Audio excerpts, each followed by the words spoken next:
পুনর্বাসন না দিয়ে হকার উচ্ছেদ করা যাবে না, হকার জোন তৈরি করতে হবে, এই দাবিতে আজ ইসলামপুর থানায় ডেপুটেশন। সিপিআইএম প্রভাবিত শ্রমিক সংগঠন সিআইটিউর উত্তর দিনাজপুর হকার্স ইউনিয়নের পক্ষ থেকে আজ ইসলামপুর থানায় ডেপুটেশন প্রদান করা হয়।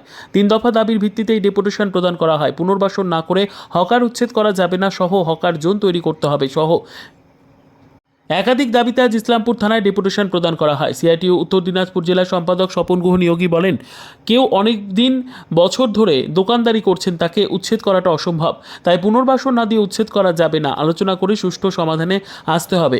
হকার ইউনিয়নের জেলা নেতৃত্ব তাপস দাস বলেন, আমরা চাই ভেন্ডার জোন তৈরি করা হোক, পুনর্বাসন না দিয়ে হকার উচ্ছেদ করা চলবে না। এই মর্মে আমরা বিগত দিনে মহকুমা শাসকের কাছেও ডেপুটেশন প্রদান করেছি, সুষ্ঠু সমাধান চাই আমরা এই বিষয়ে এখানে গণতান্ত্রিক শক্তির পক্ষ থেকে এখানে যে পিডব্লিউডি রোডসের যিনি দায়িত্বে আছেন, এনএইচে যে দায়িত্বে আছেন, তার সঙ্গে এখানে আমরা কয়েক রাস্তা করবার বহু আগেই যখনই এটা অ্যালটমেন্ট হয়েছে তখনই আমরা কিন্তু এখানে তাকে স্মারকলিপি দেওয়া হয়েছে এবং তাকে বলা হয়েছে যাতে করে সঠিক পদ্ধতিতে এই রাস্তা নির্মাণের কাজটা হয়। এটা আমরা আগে জানিয়েছি। তাকে বললাম রাস্তার বহু অংশ যেটা সম্পর্কে সমাপ্ত করতে হবে।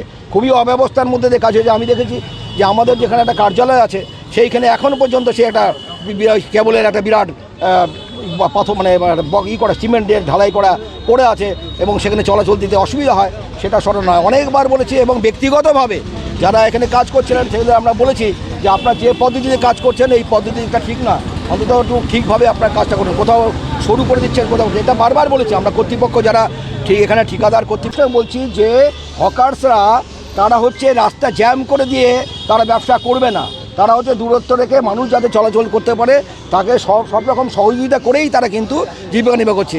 কোথাও যে সমস্যা হচ্ছে সেটা হচ্ছে টেকনিক্যাল ফল্ট অফ দি যে কন্ট্রাক্টার্স অর্গানাইজেশন, কারণ কন্ট্রাক্টারদের ভুল, কারণ হচ্ছে যে জায়গাটাতে তাকে উচ্ছেদ করার সমস্যা হয়ে যাচ্ছে আমরা সেখানে বলছি অল্টারনেট ব্যবস্থা করো, পুনর্বাসনের ব্যবস্থা করো।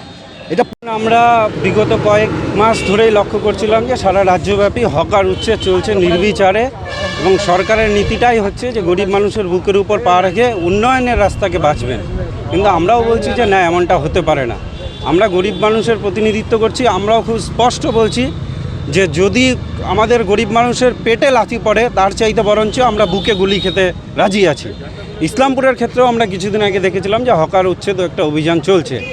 সেক্ষেত্রে খুব নির্দিষ্ট কথা যে আমরা হকাররা চাই না যে ফুটপাত দখল হয়ে যাক, অ্যাক্সিডেন্ট হোক, রোড জ্যাম হোক, একটা যানজটের সমস্যা তৈরি হোক, কিন্তু সেটাকেই মানে যাতে অ্যাভয়েড করা যায়, ঠিক সেই কারণে আমরা বলছি যে ভেন্ডার জোন যদি তৈরি করে দেওয়া হয়। আমরা ঠিক আজ থেকে 7 মাস আগে এসডিওর কাছে ডেপুটেশন দিয়েছিলাম, আপনারা চাইলে তার কপি আপনারা দেখাতে পারি। মাননীয় মহকুমা শাসকও আমাদের সেই সময় কথা দিয়েছিলেন যে আমরা প্রশাসনিক মিটিংয়ে বা বৈঠকে এইটা নিয়ে আলোচনা করব খুব গুরুত্ব সহকারে, যাতে ভেন্ডিং জোন তৈরি করে দিলে আজকে এই ফুটপাতের লোকগুলোকে ব্যবসা করতে হবে না। সুতরাং বাঁশও থাকবে না, বাঁশুড়িও থাকবে না, অর্থাৎ মাথা হেডেক কোনোটাই থাকবে না। আমরা চাইছি যে মানুষ যেমন খুব স্মুথলি যাতায়াত করুক, যানজট না হোক, আবার যারা দীর্ঘদিন ধরে এই রাস্তার পাশে ব্যবসা করছে তাদের ব্যবসাটাও যেন টিকে থাকে আর কি। ব্যুরো রিপোর্ট, উত্তর বাংলা সংবাদ।